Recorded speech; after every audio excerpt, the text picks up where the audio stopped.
فلا تقلقوا أيها المسلمون، ما دمنا في عصر سلمان الخير وسمو ولي عهد الأمين حفظه الله جميعا.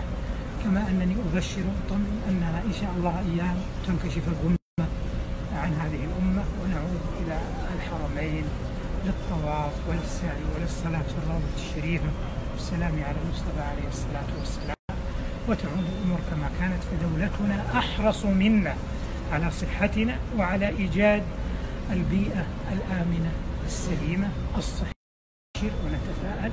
ومع هذا لا نستعجل في عدم القيود أو التحرر من التقيد بلزوم الإجراءات الاحترازية، لكن يجب أن نحتاط. ونحن ولله الحمد والمنة مبشرون مقبلون على مرحلة زاهية، فليؤمن المسلمون ويبشروا وهم إلى خير، ويكثروا من الدعاء لولاة أمرنا حفظهم الله الذين يشرفون لخدمة الحرمين الشريفين وخدمة معتاديهنا. ولا أبالغ إذا قلت إن صحتنا عندهم أولى اهتماماتهم حفظهم الله.